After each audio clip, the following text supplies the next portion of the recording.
państwo ma zarówno moralny, jak i prawny obowiązek dbać o swoich obywateli, o życie swoich obywateli w każdy możliwy sposób. I rzeczywistość ta w internecie staje się dla młodego człowieka, młodej dziewczyny czymś, co wydaje się pozornie normalne, podczas gdy normalne nie jest i nie może być. Prawo nie zastąpi nam dobrych programów. Prawo nie jest od rozwiązania sytuacji, ale od minimalizacji skutków.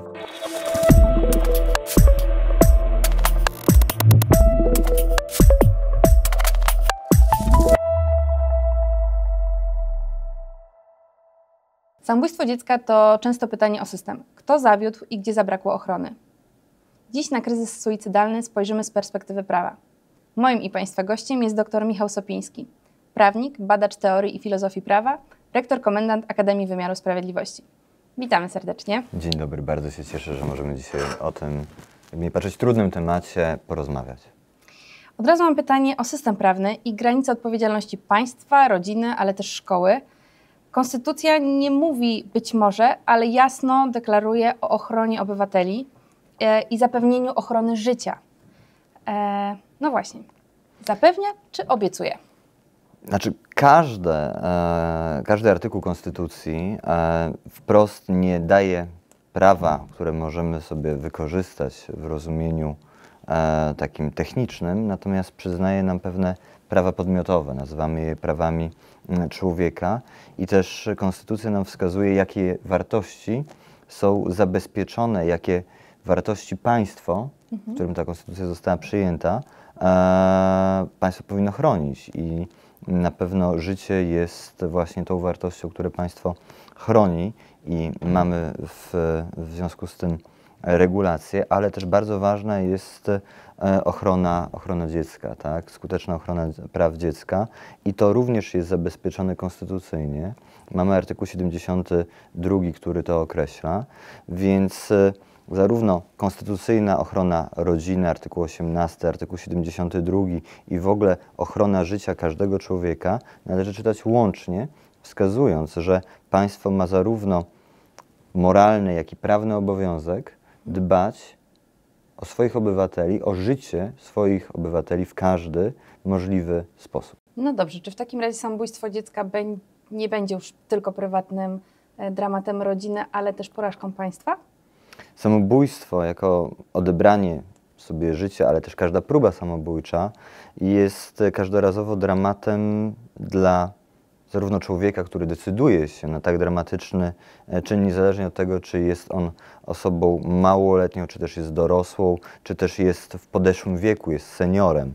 Zawsze jest to dramat jej, jest to dramat rodziny, bliskich tej osoby, ale jest to też dramat innych interesariuszy, tak? Jest to dramat dla mniejszej wspólnoty w rozumieniu chociażby bloku, gminy, wsi.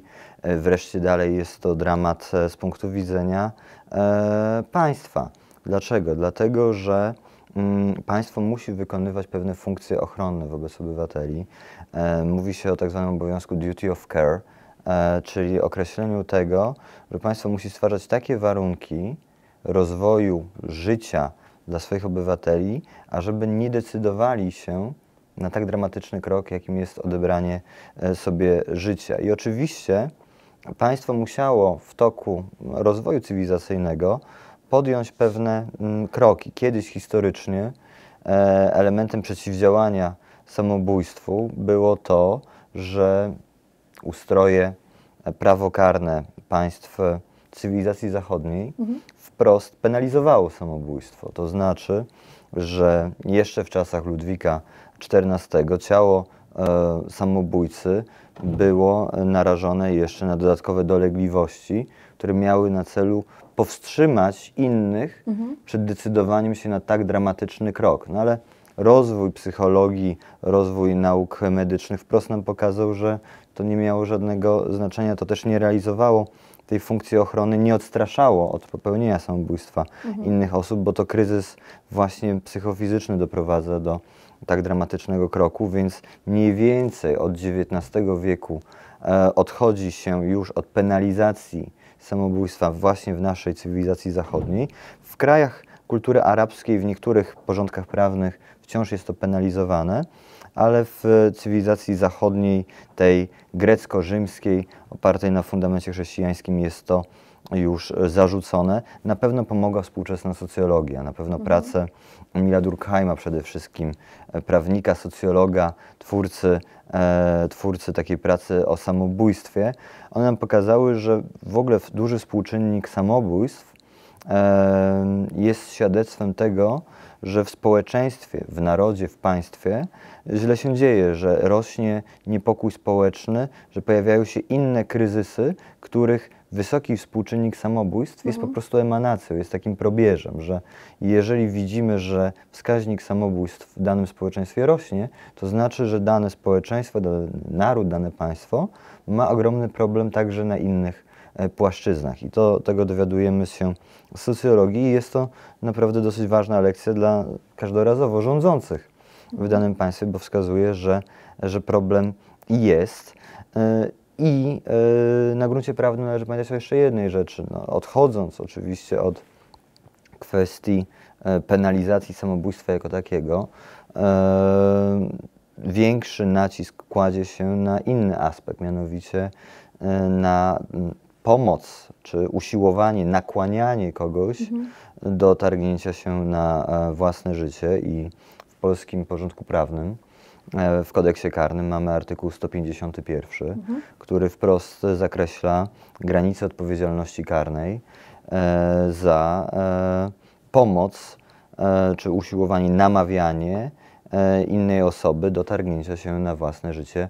Mamy tutaj zagrożenie karą pozbawienia wolności dla takiej osoby, więc raczej idzie to w tę stronę, w kierunku prewencji, w kierunku przeciwdziałania, no bo naprawdę te takie średniowieczne bądź renesansowe, czy już XVII-wieczne próby jakichś kar mutylizacyjnych względem ciała osoby, która targnęła się na własne życie, no od takich barbarzyńczych praktyk już dawno odeszliśmy.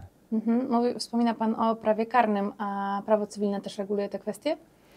Tutaj możemy omówić kilka kwestii, no bo prawo karne wprost odwołuje się do odpowiedzialności za współwinę czy drugiej osoby, która namawia inną osobę do samobójstwa, natomiast mamy szereg odpowiedzialności, szereg przepisów, które dotyczą odpowiedzialności odszkodowawczej, w wyniku na przykład której nastąpiła strata chociażby czyjegoś życia, tak? Zabrakło żywiciela rodziny.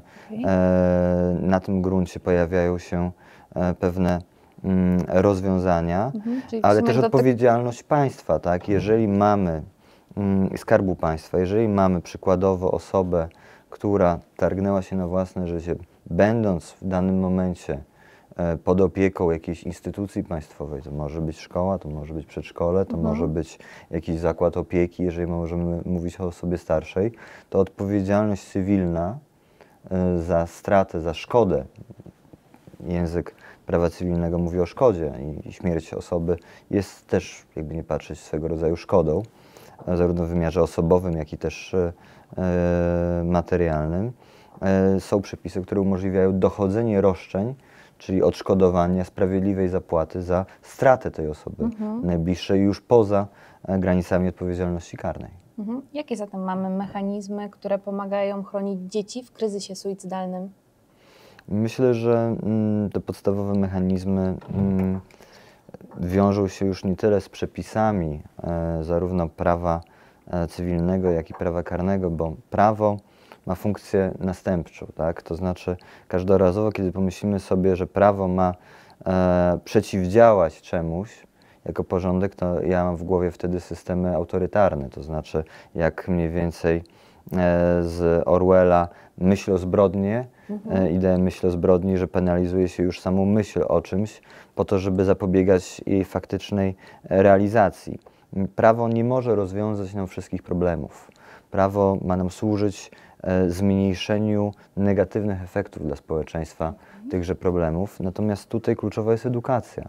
Więc na pytanie o to, jakie są mechanizmy państwowe, które ograniczałyby ten wskaźnik suicydalności wśród dzieci, młodzieży, należy wskazać przede wszystkim edukację, należy wskazać szereg programów, które mogłyby być realizowane zarówno w szkole, jak i w ramach zajęć pozaszkolnych, oraz podkreślać bardzo pozytywny przykład rodziny, środowiska i osób bliskich, które dla młodzieży są autorytetami, bądź mogą być autorytetami, jak i ewentualny negatywny wpływ na to internetu i treści, które obecnie poznajemy wszyscy za pośrednictwem platform internetowych, aplikacji, przez Facebooka, Instagrama, po TikToka, nie mówiąc już o treściach, które mają charakter, bym powiedział, szkodliwy, tak? Czyli mam na myśli treści, które nie są przeznaczone dla odbiorców poniżej 18 roku życia, a mimo to są w łatwy sposób osiągalne dla dzieci i młodzieży. Właśnie chciałam do tego nawiązać, nie? Że kiedyś zagrożeniem były bramy, zaułki, a dziś jest to nasz telefon, który każdy z nas w większości trzyma w ręku. I zastanawiam się, czy prawo jest w ogóle w stanie nadążyć za algorytmami, za zmieniającym się w takim tempie światem internetu? Próbuję. Mamy, ponieważ Polska jest członkiem Unii Europejskiej, mamy rozporządzenie Parlamentu i Rady w kwestii usług cyfrowych. To jest tak zwany Digital Service Act i ono reguluje w jakiś sposób to, jak udostępniane są treści, na jakich zasadach, ale prawo znowu nie może nam zapobiec wszystkiemu, może nam w jakimś stopniu ograniczać dostęp do określonych treści, tych, których nie chcemy, albo nie chcemy, żeby nasze dzieci oglądały, i może robić to mniej lub bardziej skutecznie. Niektóre państwa, jak na przykład Francja, dosyć niedawno wprowadziły, to jest to bardzo ciekawe rozwiązanie, nowy sposób weryfikacji wieku odbiorców treści o charakterze pornograficznym. Treści, które są też oparte na przemocy, zadawaniu przemocy bądź czerpaniu satysfakcji z tejże przemocy.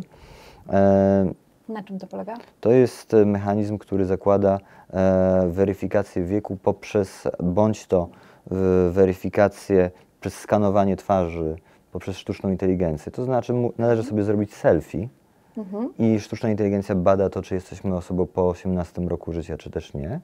Bądź też możliwość zalogowania się dokumentem tożsamości. Oczywiście to otwiera zupełnie inny problem anonimowości w internecie i ochrony danych, ale to już działa.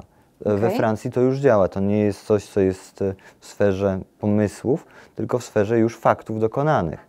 To w znaczący sposób ogranicza to, żeby 12-latek czy 11-latek miał do takich treści dostęp, bo niestety w znacznej mierze te treści, które bądź to nakłaniają do samobójstwa, są powiązane z innymi treściami niepożądanymi. To są albo jakieś patologiczne streamy, gdzie niestety osoby, które zbierają największą widownię, to są osoby, które albo znęcają się nad inną osobą, albo ją upokarzają w określony sposób, albo namawiają do zrobienia sobie krzywdy dla fejmu, dla lajków, dla jakiejś hecy, dla donate'ów, żeby były dymy. O to chodzi w tych patostreamach.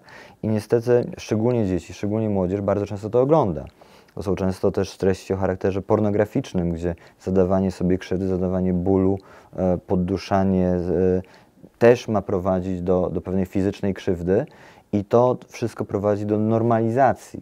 Jeżeli coś takiego się ogląda, to występuje zjawisko normalizacji i rzeczywistość ta w internecie staje się dla młodego człowieka, młodej dziewczyny czymś, co wydaje się pozornie normalne, podczas gdy normalne nie jest i nie może być.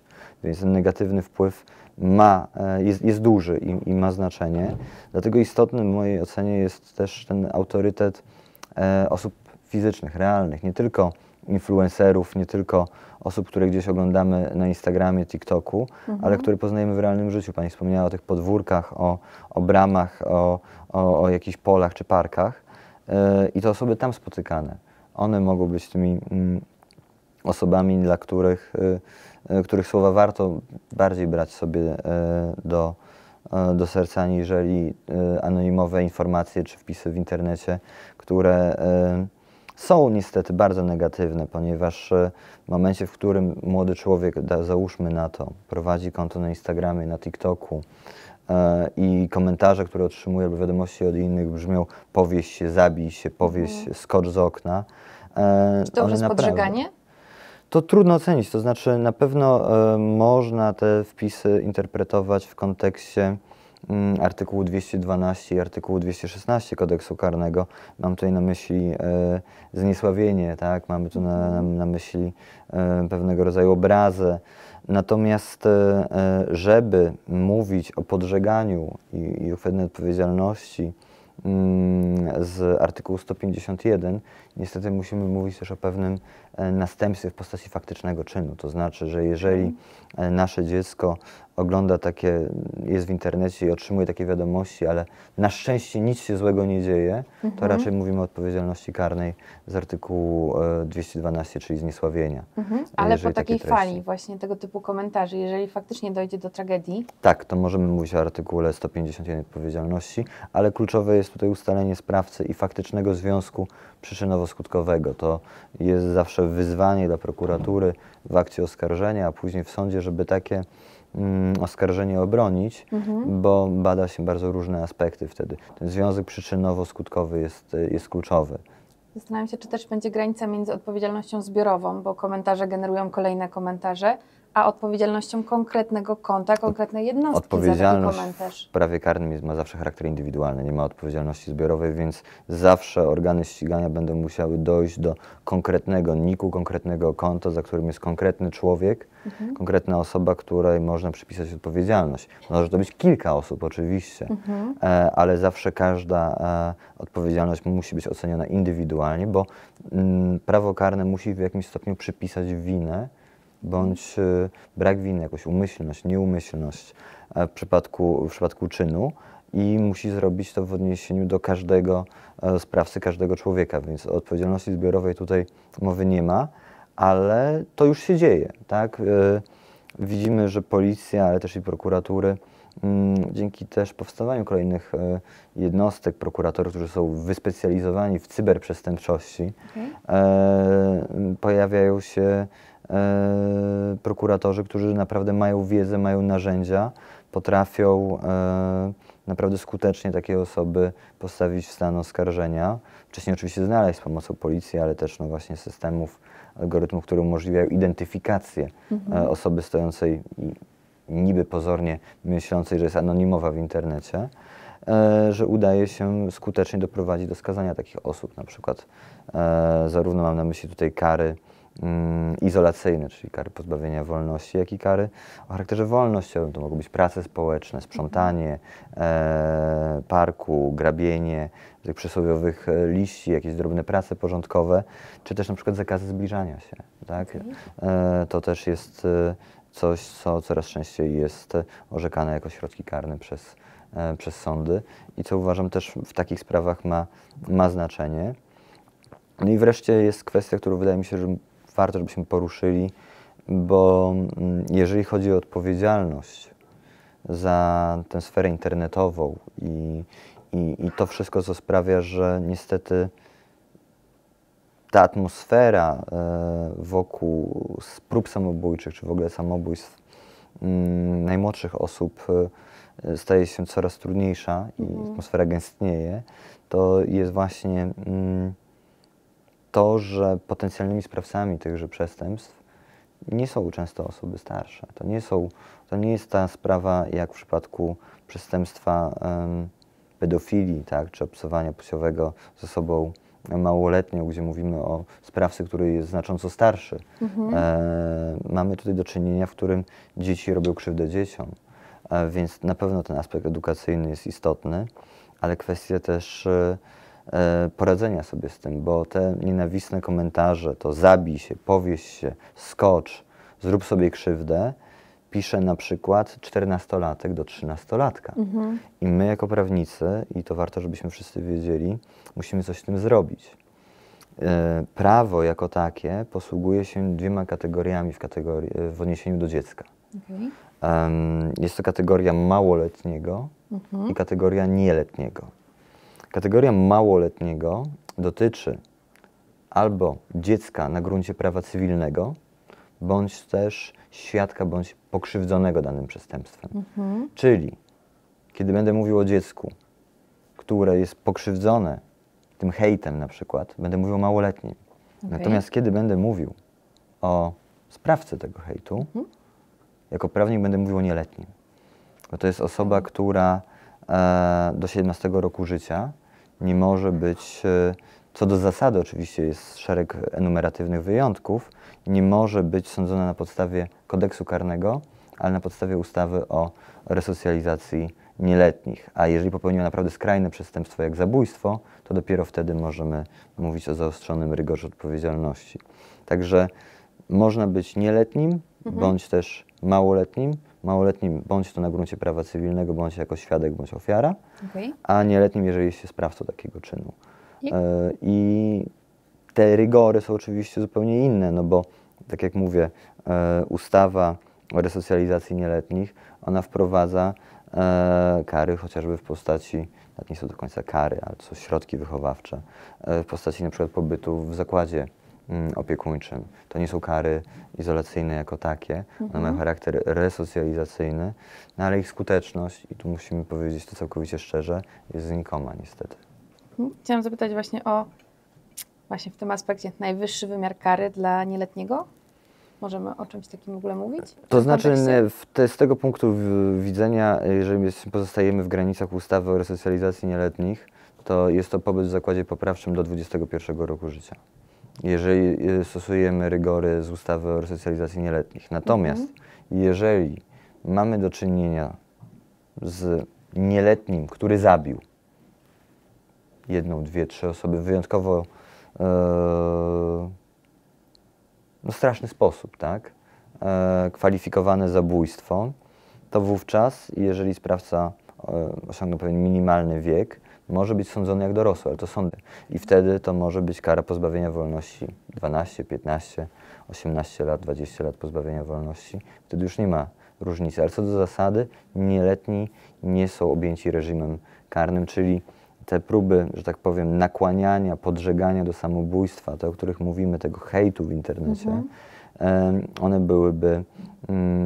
byłyby procedowane na gruncie ustawy o resocjalizacji nieletnich. To nie są tak trudne sprawy, jak te, o których mówiłem przed chwilą. To nie jest znęcanie się, które na przykład prowadzi do śmierci, które de facto jest zakwalifikowane jako pobicie ze skutkiem śmiertelnym na przykład, czy zabójstwo. Gdzie jest granica między wolnością jednostki a paternalizmem państwa? Czy w ramach rozumienia wolności jednostki decyzja o zakończeniu życia nie może zostać podjęta? To pytanie jest właściwie tak stare, jak pytanie o naszą wolność. Oczywiście koncepcji wolności jest wiele, każda z nich ma jakąś podbudowę teoretyczną, jakąś podbudowę właśnie aksjologiczną, czyli opartą na jakichś wartościach. Wartości mogą być skrajnie różne.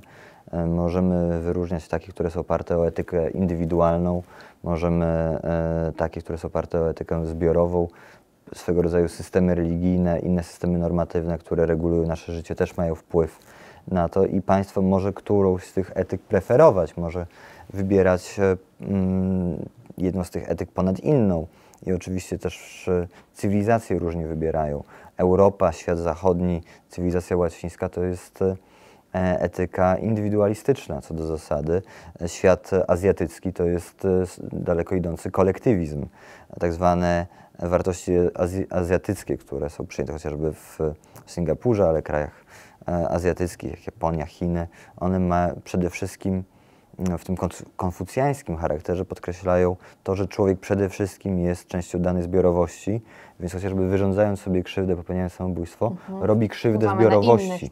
Robi krzywdę zbiorowości i tamte elementy punitywne samobójstwa są dalej idące niż w naszej kulturze, gdzie samobójstwo jest odbierane i dlatego przestaliśmy karać jako państwa wspólnoty zachodnioeuropejskiej samobójstwo, jako jeden pewien element wolnej woli człowieka. I państwo ma obowiązek, ten duty of care, o którym mówiłem, zapobiegać samobójstwu, ale jednocześnie nie może za samobójstwo dodatkowo karać.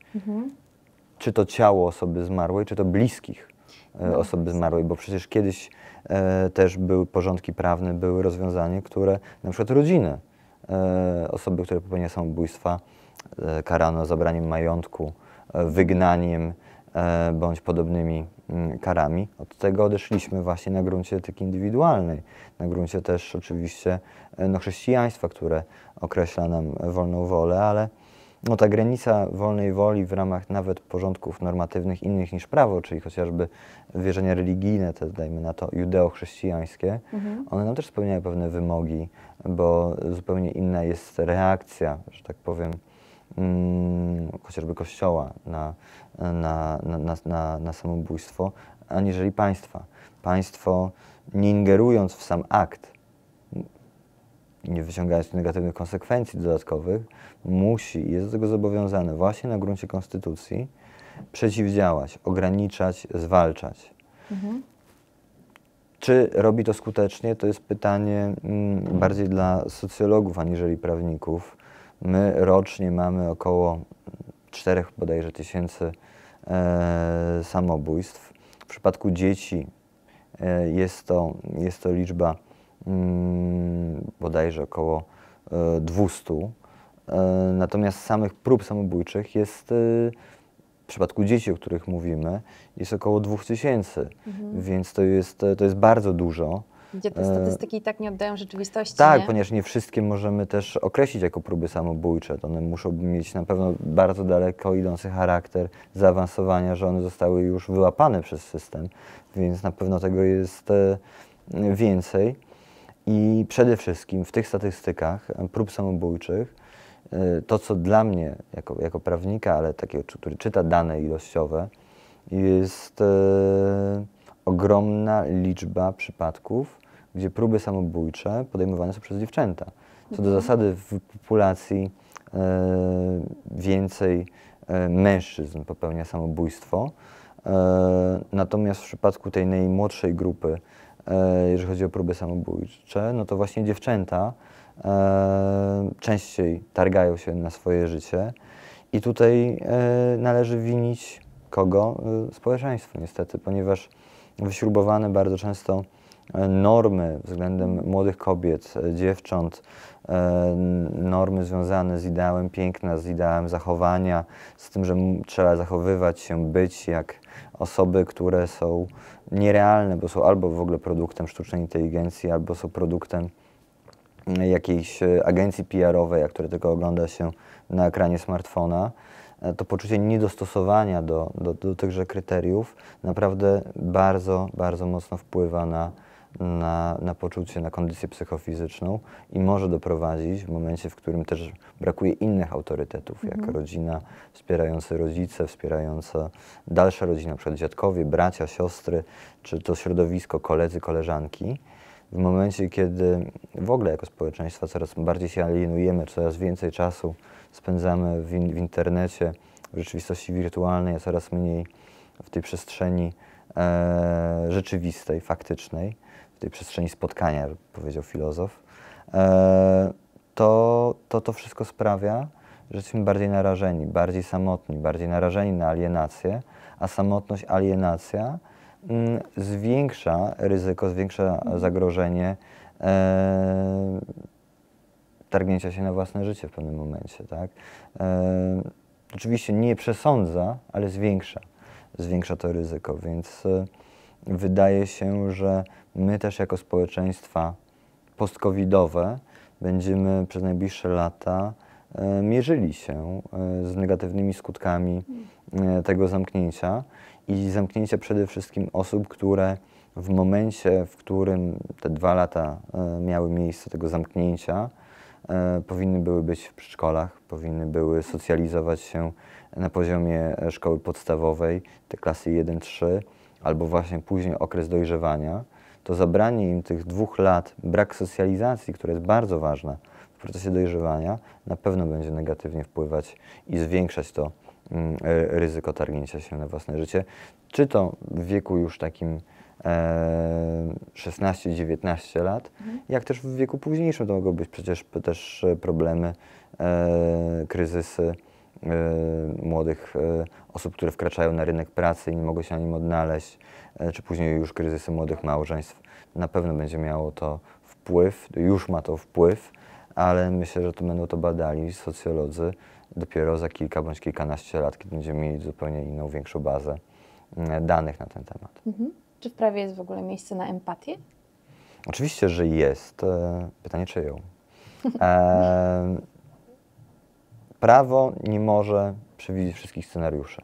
Prawo ma nam dać pewne ramy, prawo ma nam dać pewne narzędzia do tego, żeby działa się sprawiedliwość. Tak przynajmniej mówili klasyczni rzymscy juryści, że sprawiedliwość poprzedza prawo, poprzedza ustawę. Celem jest sprawiedliwość, a prawo, ustawa jest pewnym narzędziem, żeby tę sprawiedliwość, to oddawanie tego, co jest każdemu należne, zapewniać. I oczywiście w przypadku prawa my posługujemy się pojęciem przepisu prawnego, normy prawnej, którą odczytujemy, ale ten, kto odczytuje, czyli co do zasady urzędnik, sędzia, zawsze porusza się w pewnej sferze, my to nazywamy jako prawnicy, dyskrecjonalności, czyli pewnej niedookreśloności tego, że prawo jest wyrażone w języku, a tym samym nie jest wyrażone w sposób tak ścisły, jak na przykład język matematyki. To znaczy, że jeżeli my czytamy w kodeksie rodzinnym o naczelnej zasadzie dobra dziecka, to każdy z nas musi zastanowić się, urzędnik, sędzia, ktokolwiek, kto czyta ten przepis i może na jego podstawie wydać decyzję jakąś, musi po pierwsze zinterpretować, czym jest dobro dziecka, co ono oznacza w tej konkretnej sytuacji, którą on ma rozstrzygnąć na przykład i jak to jest rozstrzygane na przykład na poziomie wcześniejszych rozstrzygnięć, wcześniejszych wyroków sądów, wcześniejszych decyzji administracyjnych, wcześniejszych decyzji poprzedników, żeby pewną spójność jednak widzieć, ale mieć też ten prymat indywidualnej oceny każdego przypadku, bo każdy przypadek w jakimś stopniu jest inny. Gdyby prawo było wyrażone wyłącznie językiem kodowania na przykład w systemie jedynkowym komputerowym, no to już tak tej niedookreśloności by nie było, byłoby mniej miejsca na empatię. I też fakt, że w przypadku sfery właśnie związanej z dziećmi dużo jest czegoś, co nazywamy klauzulami generalnymi, niedookreślonością, możliwością, że tak powiem, wplecenia empatii, wplecenia tego czynnika ludzkiego w podejmowanie decyzji, to odróżnia te normy od norm prawnokarnych, gdzie one są bardziej rygorystyczne, tak albo nie, a nie wprowadzają mało możliwości człowieczeństwa do podejmowania decyzji. Tutaj w przypadku kodeksu rodzinnego chociażby, czy kwestii związanych z dzieckiem jako takim, dużo jednak pozostawia się w gestii osób, które mają podjąć decyzję i tutaj oddzielmy. To mogą być sędziowie i to mogą być urzędnicy, którzy podejmują określone decyzje. A jeśli mówimy o dobru dziecka, czy próba samobójcza, szczególnie w tej najmłodszej grupie dzieci, jest efektem zaniedbania przez rodziców? Może być, ale nie musi. Czynników może być wiele i każdorazowo należy to określić. Jeżeli szukamy odpowiedzialności, kto poniesie odpowiedzialność za taką próbę samobójczą dziecka, niezależnie od jej skuteczności, to oczywiste jest to pytanie, to jest jedno z pierwszych pytań, które sobie zadajemy jako społeczeństwo. Kto zawiódł? Gdzie byli rodzice? Tak? To się to pojawia bardzo często. Dlaczego to się stało? No i na to muszę odpowiedzieć każdorazowo powołane do tego organy, przede wszystkim prokuratura. Ale nie zawsze to jest wina rodziców. To może być właśnie wina środowiska. To może być efekt na przykład wieloletniego znęcania się w szkole czy na podwórku.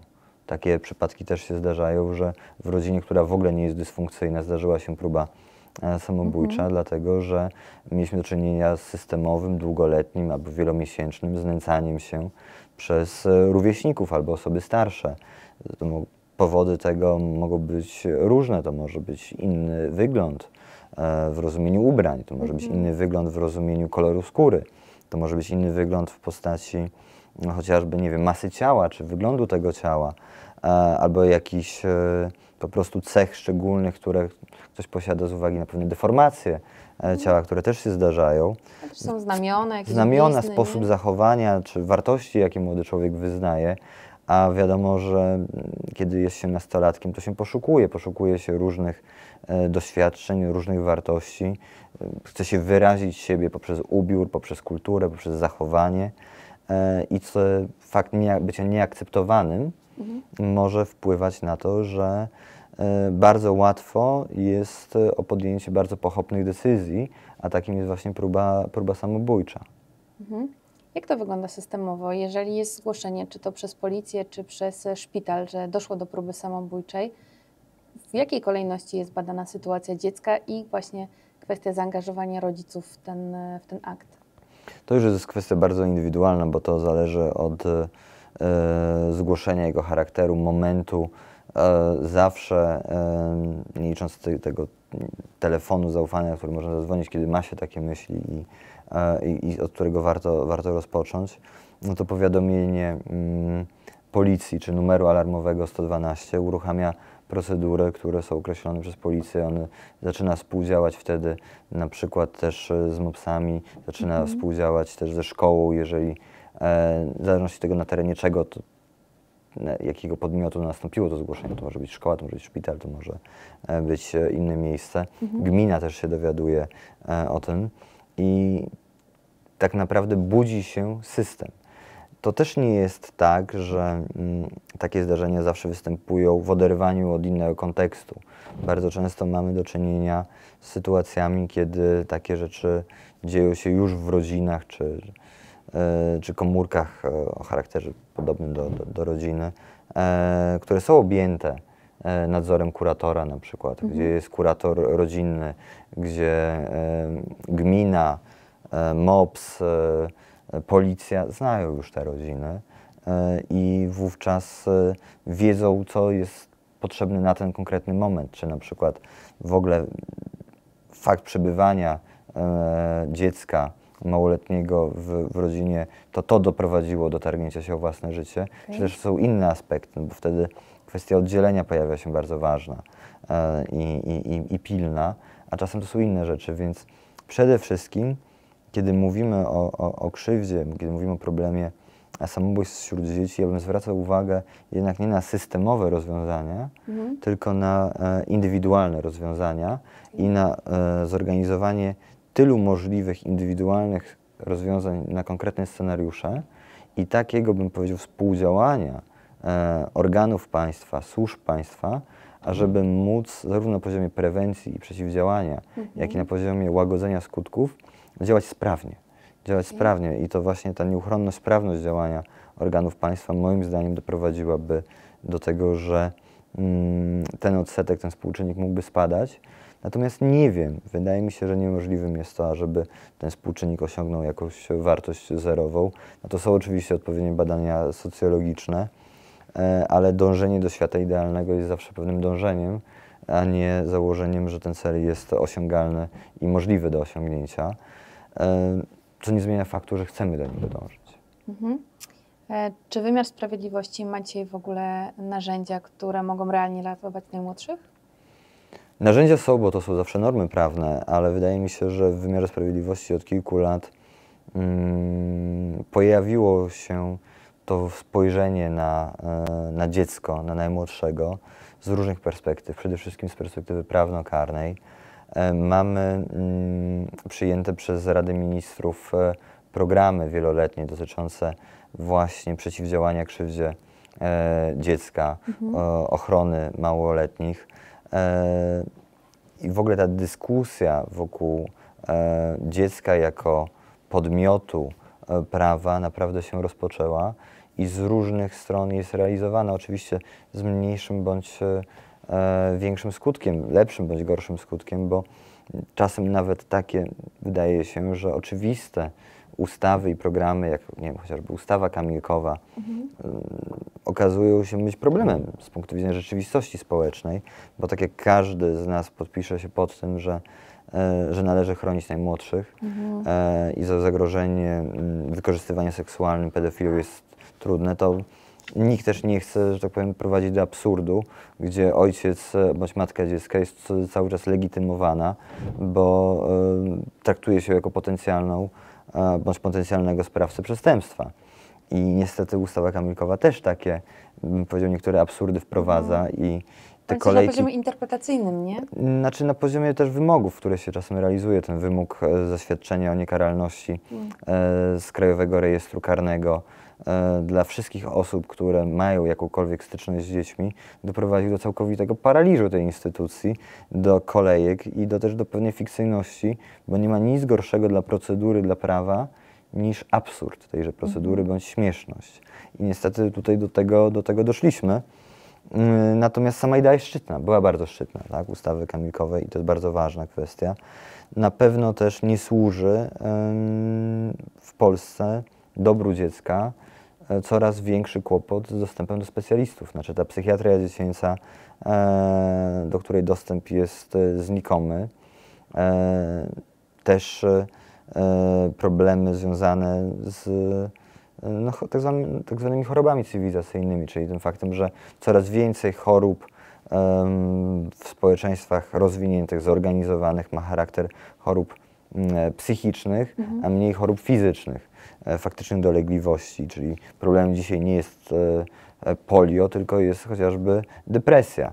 I to jest efekt tego, że jesteśmy w roku 2025, tak, że nie leczymy na to, że dzieci są niedożywione na przykład, to jest mniejszy już problem, ale że są w kryzysie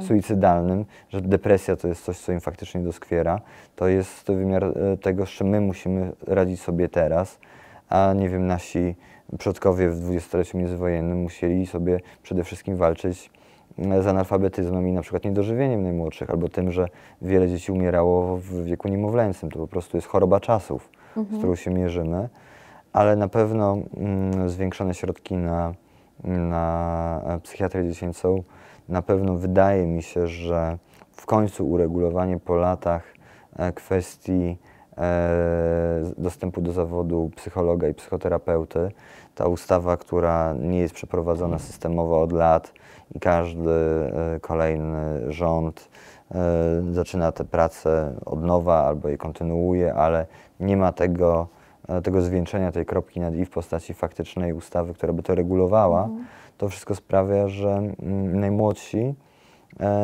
są narażeni na ten kryzys suicydalny, na to, że nikt nie odpowie im w czasie, nie uchroni ich przed tym, ale też, i to jest według mnie kwestia niestety, że bardzo często to dobro dziecka, ten problem chociażby samobójstw wśród dzieci czy prób samobójczych wykorzystuje się do realizacji zupełnie innych spraw. To znaczy, mieliśmy ten przykład tej ustawy wiatrakowej, że tańszy prąd miał być razem z wiatrakami, to niestety w przypadku dzieci to wygląda często tak, że za woalą, za takim gdzieś powiedział, taką cienką chustką bardzo pozytywnego programu związanego z chociażby przeciwdziałaniem kryzysowi depresyjnemu, suicydalnemu dziecka, tak naprawdę kryje się coś, co jest albo odebraniem rodzicom konstytucyjnych prerogatyw i możliwości kształtowania dziecka, sumienia według własnych preferencji rodziców. Są programy stricte ideologiczne, które mają narzucać określoną wizję świata pod płaszczykiem właśnie zwiększenia poprawy zdrowia psychicznego.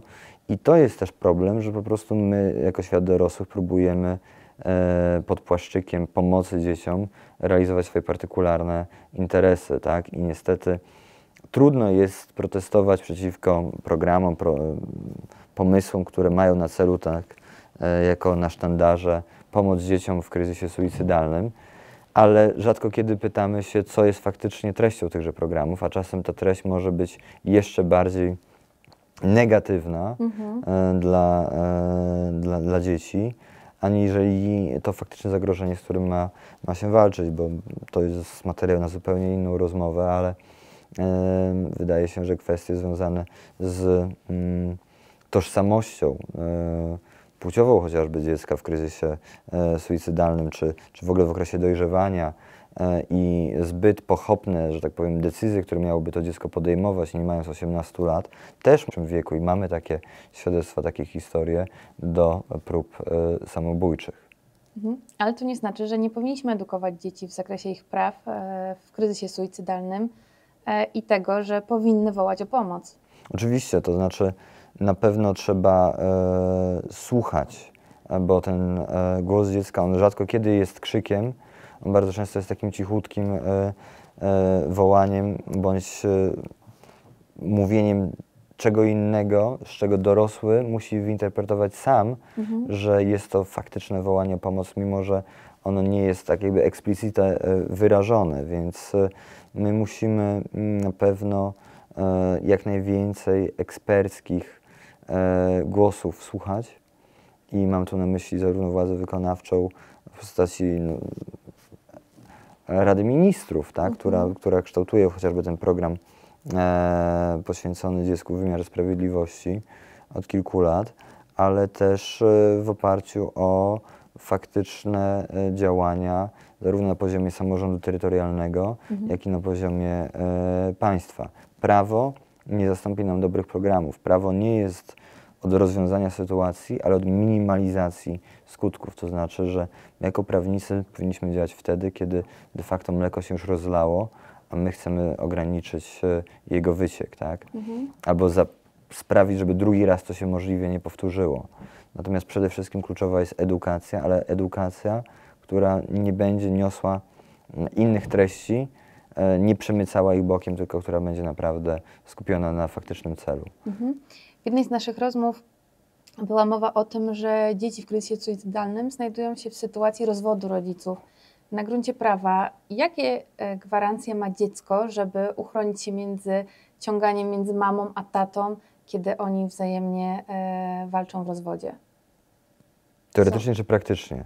Teoretycznie zasada dobra dziecka jest zasadą kluczową i naczelną w odniesieniu do kwestii przyznawania, mówiąc już kolokwialnie, dziecka mamie bądź tacie, bądź też orzeczenia o tak zwanej opiece naprzemiennej.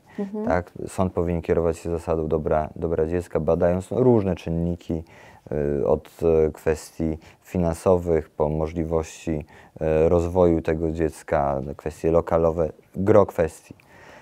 I teoretycznie tak powinno być. Natomiast w sytuacji rozwodu rodziców dziecka, małoletniego dziecka, te problemy są de facto nie do przezwyciężenia. To nie jest tak, że można przejść suchą stopą. Możemy minimalizować te skutki, bo niestety rozwód wiąże się bardzo często z konfliktem daleko idącym. Każdy, kto przepracował albo zna się na wymiarze sprawiedliwości, wie, że sądy rodzinne to jest miejsce, gdzie ten spór jest czasem daleko bardziej idący niż spór w wydziałach karnych sądów. Każdy chwyt jest dozwolony. Co do zasady strony bardzo często starają się obrzydzić drugą stronę, czyli tego męża, żonę w każdy możliwy sposób. I niestety na tym bardzo często cierpi dziecko, bo strony walcząc o dziecko dopuszczają się do poniżenia, obrażenia, zniszczenia wizerunku taty bądź mamy. Nie przesądzając już, czy to jest wizerunek. I to ma wpływ na dziecko, to ma wpływ na to, bo to jest dla dziecka zachwianie jego świata wartości.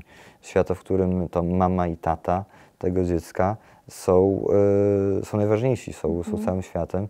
Więc kiedy mama mówi, że to tata jest najgorszy, a tata mówi, że to mama jest najgorsza, to sprawia, że dziecko jest rozchwiane, nie wie komu wierzyć. I zaczyna myśleć na tym, że może to jest wina dziecka. I to jest problem, z którym sobie radzimy. Oczywiście w samym już postępowaniu, gdzie przedmiotem jest rozwód współmałżonków i kwestia chociażby opieki nad dzieckiem, stara się to minimalizować, kwestia tego, jak jest dziecko słuchane, w jaki sposób powinno to być badane, ale niestety jest to, i to pokazują badania, dla dziecka najczęściej przeżycie głęboko traumatyczne. Czyli gdzie takie dziecko może szukać pomocy? Myślę, że przede wszystkim dziecko, które mówimy teraz O tym dziecku w trakcie rozwodu rodziców. Myślę, że przede wszystkim powinno poszukiwać pomocy w rodzinie. Zawsze często są siostry, bracia, dziadkowie. Następnie w szkole są psychologowie, zarówno już teraz w przedszkolach, jak i w szkołach podstawowych, jak i w szkołach średnich. Wiem, że od kilku lat realizowany jest też program, w którym psycholog jest w przedszkolu po to, żeby pomagać i dziecku, i rodzicowi. I to są spotkania, w których może pomagać. Na pewno instytucja też organizacji pozarządowych, które wspierają, często mają też umowy podpisane z jednostkami samorządu terytorialnego i świadczą pomoc na terenie danej gminy, na terenie danego miasteczka czy wsi, zależy od tego, gdzie jesteśmy w Polsce. No i dalej, jeżeli to te pierwsze, że tak powiem, zgodnie z zasadą pomocniczości, te pierwsze punkty nie dają sobie rady, no to oczywiście, jeżeli potrzebna jest pomoc, no to jest już kwestia medyczna, psychiatria, czy zgłoszenie, tak, już organom, służbom właściwym dla danego problemu. Tak. Te służby mają obowiązek wysłuchać takie dziecko, prawda? Oczywiście, ale nie tylko służby. Myślę, że sytuacja nieudzielenia pomocy, kiedy ktoś jest w stanie zagrożenia życia, dotyczy każdego obywatela. Wróćmy jeszcze na moment do samobójstw, które są zgłaszane, które odnotowują służby, czy też w szpitalach mamy przypadki, które są też klasyfikowane. Czy te dzieci trafiają do jakiegoś systemu, a jeżeli nie ma takiego systemu, czy w ogóle widzi Pan możliwości stworzenia właśnie na rzecz ochrony dzieci, posiadania takiej bazy o zachowaniach samobójczych konkretnych osób? Nie wiem, czy trafiają do jakiegoś centralnego systemu. Nie wiem też, czy to byłoby dobre rozwiązanie, bo każdorazowo do dokumentacji medycznej to trafia, ale są to dane naprawdę medycznie bardzo wrażliwe. Nie wiem, czy byłoby pożądanym, żeby taki system, jakiś krajowy rejestr mieć, bo nie chciałbym, żeby takie dane zostały upublicznione. Właśnie, nie chciałbym, żeby dane mojego dziecka nie? na przykład, który ma coś takiego za sobą, były upublicznione, bo jest to dodatkowo stygmatyzujące. Więc nie wiem, czy tak jest, a jeżeli tak było, to nie wiem, czy byłbym zwolennikiem. Ale z drugiej strony myślę o kontynuacji wsparcia dla tego człowieka, nie? Że on jeżeli wpadł do takiego systemu, rejestru, albo był monitorowany, co się z nim dzieje po wypisaniu ze szpitala, po takiej interwencji, żeby on w dalszym ciągu był gdzieś przez kogoś monitorowany. Znaczy, informacja o próbie samobójczej jest w dokumentacji medycznej i to nie jest też tak, że osoba, która ma za sobą coś takiego, jest pozostawiana sama sobie. Oczywiście jest pod opieką psychiatry, ma kolejne wizyty, jeżeli kwalifikuje się na leczenie szpitalne, to również jest tam wysyłana. Oczywiście no, byłoby to lepiej, gdyby tych specjalistów było więcej, gdyby było większe wsparcie też później, poszukiwanie opieki psychologicznej, nie psychiatrycznej, który ma trochę inny charakter niż psychologiczna, no i wsparcie rodziny. Natomiast znowu, to nie jest tak, że wszechmocne, omnipotentne państwo załatwi sprawę, że jeżeli utworzymy jakiś centralny rejestr, centralny katalog, to nagle magicznie te problemy człowieka znikną, czy młodego człowieka, młodej dziewczyny, młodego chłopaka, bo sam fakt bycia na jakimś wykazie jeszcze nikomu nie pomógł. A jaką rolę pełnią służby mundurowe, kuratorzy, więziennictwo w tym całym systemie wsparcia i pracy z nieletnimi? To znaczy, służba więzienna jako taka nie zajmuje się bezpośrednio nieletnimi. Mamy oczywiście osoby, które spełniają definicję ustawową nieletniego, to znaczy to są osoby, które przebywają w zakładach karnych właśnie z uwagi na tę zaostrzoną odpowiedzialność. Mamy młodocianych przestępców, to osoby młode, do 20 któregoś roku życia, którymi się zajmujemy w zakładach karnych i w aresztach śledczych. Co do zasady najczęściej kieruje się działania resocjalizacyjne wobec osób, które po raz pierwszy popełniły czyn zabroniony. Natomiast kuratorzy sądowi kuratorzy rodzinni czy kuratorzy społeczni to są osoby pierwszego kontaktu, bardzo ważne z punktu widzenia właśnie tego, o czym rozmawiamy, czyli depresji, kryzysu suicydalnego, właśnie prób samobójczych podejmowanych przez dzieci i młodzież, ponieważ to one znają te rodziny, one mają z nimi codzienny, może nie codzienny, ale taki bieżący kontakt. I wreszcie wychowawcy, personel już samych ośrodków, na przykład szkolno-wychowawczych czy zakładów poprawczych, gdzie mamy do czynienia z młodzieżą, czasem trudną, właśnie z wieloma problemami, bolączkami, a gdzie do prób samobójczych dochodzi. Zawsze próby samobójcze, zarówno na terenie tychże placówek, które wymieniłem, czyli to ośrodki szkolno-wychowawcze, domy poprawcze, areszty śledcze, nie wiem, Policyjna Izba Dziecka, czy zakłady karne, czy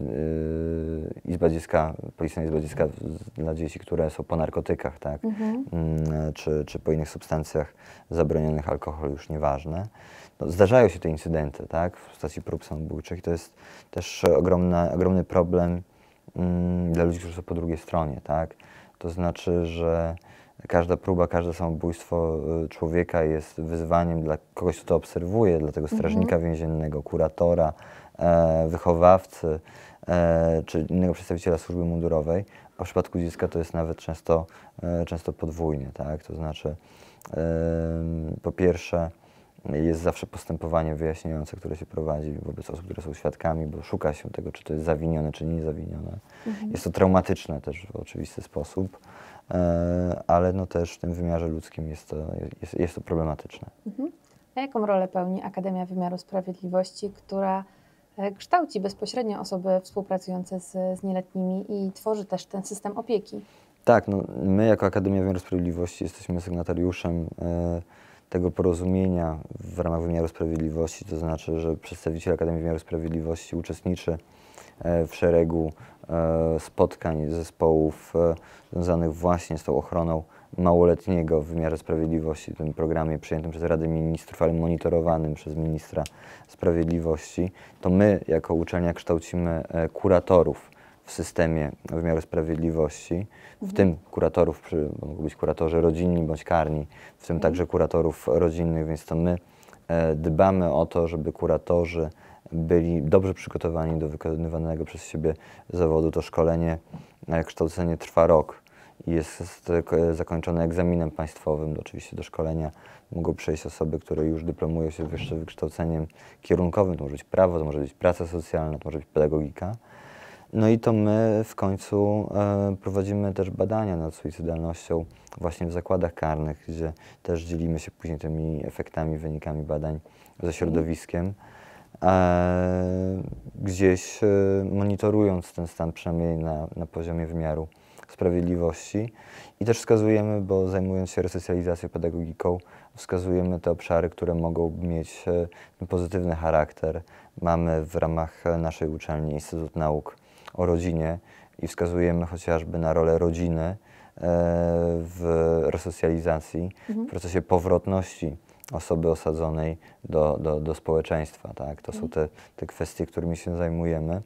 Na pewno nie pracujemy co do zasady z nieletnimi, ponieważ to są inne ośrodki niż Akademia Wymiaru Sprawiedliwości, ale właśnie poprzez kształcenie kuratorów sądowych mamy wpływ na to, w jaki sposób ta praca z rodzinami, ale też i z dziećmi, z którymi takimi bolączkami się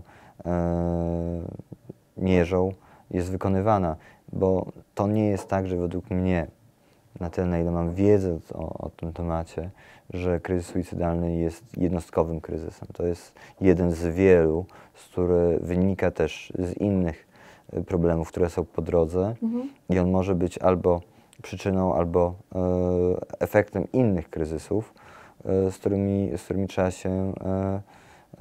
którymi trzeba sobie radzić, tak? Z którym taki kurator, czy szkoła, czy społeczeństwo musi sobie radzić. I próbując działać na wszystkich frontach, musimy być skoordynowani, więc jako rektor Akademii Wymiaru Sprawiedliwości ja zawsze apeluję o większą koordynację działań, ponieważ niestety bardzo często wszyscy mają dobre chęci, ale przez ten brak wiedzy, brak koordynacji wiele rzeczy nie udaje nam się zrobić. Czy wszyscy się nadają do pełnienia roli kuratora? Czy na poziomie w ogóle edukacji, szkolenia tych osób wyłapujecie jednostki, które nie powinny zajmować się tą profesją? To znaczy, są pewne wymogi formalne, jak chociażby niekaralność.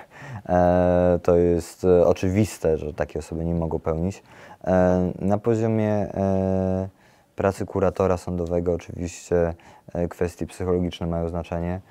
Kwestie predyspozycji indywidualnych, no to po prostu same się dzieją z siebie, no bo to nie jest, że tak powiem, łatwa i prosta praca, ale która wymaga naprawdę dużej odpowiedzialności i też takiej misji z niej związanej.